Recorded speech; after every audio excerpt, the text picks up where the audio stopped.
Bismillahirrahmanirrahim. Assalamualaikum warahmatullahi wabarakatuh. Perkenalkan, nama saya Dwini Pradipta Azahra, NPM 191000191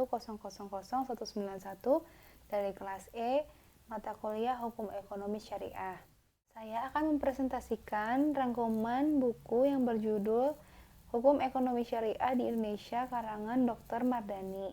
Bab pertama, tinjauan umum tentang hukum ekonomi syariah.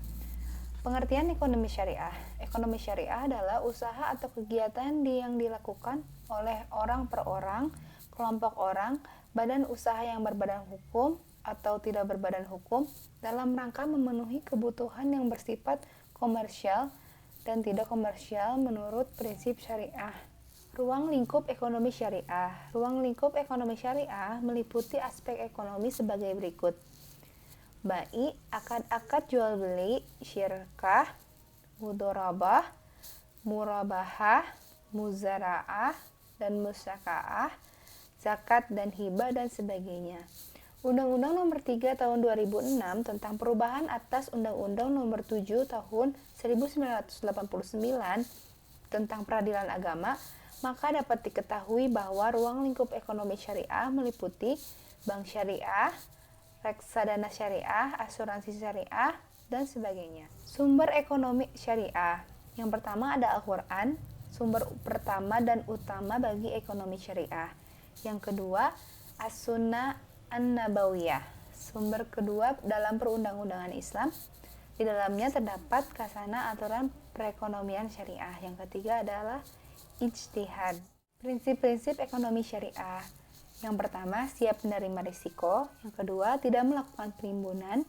Yang ketiga, tidak monopoli. Yang keempat, pelarangan interest atau riba.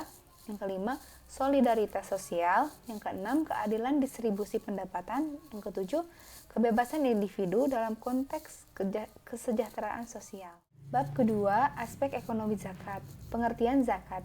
Menurut Undang-Undang Nomor 38 Tahun 1998 tentang pengelolaan zakat, pengertian zakat adalah harta yang wajib disisihkan oleh seorang muslim atau badan yang dimiliki oleh seorang muslim sesuai ketentuan agama untuk diberikan kepada yang berhak menerimanya.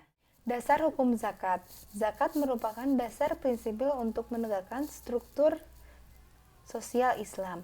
Dalam Al-Quran dan Al-Hadis, banyak perintah untuk melaksanakan zakat, antara lain firman Allah Subhanahu wa taala dalam Quran surat Al-Baqarah ayat 110, Quran surat Al-Hajj ayat 78, Quran surat Al-Muzammil ayat 21 dan lain-lain.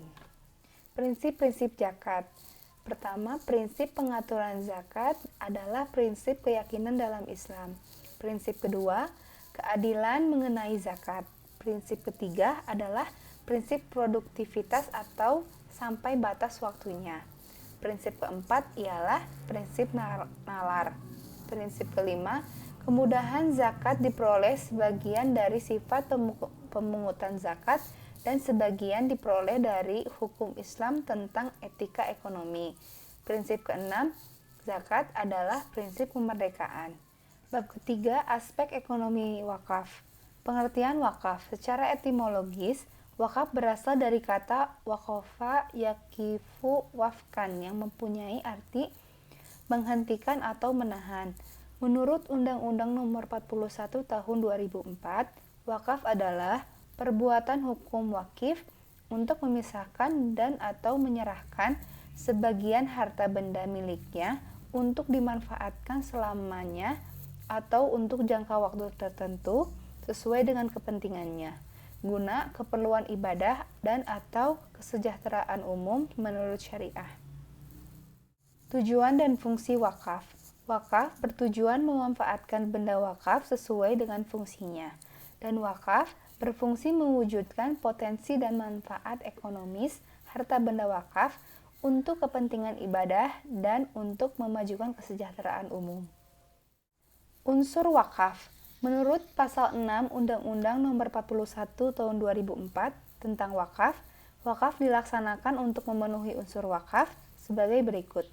1. Wakif, orang yang mewakafkan harta benda miliknya. Kedua, nazir, orang yang diserahi tugas pemeliharaan dan pengurusan benda wakaf.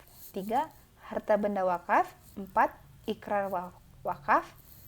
5. Peruntukan harta benda wakaf. Keenam, jangka waktu wakaf. Alhamdulillah, sekian presentasi dari saya. Maaf bila ada salah kata. Semoga bermanfaat. Wassalamualaikum warahmatullahi wabarakatuh.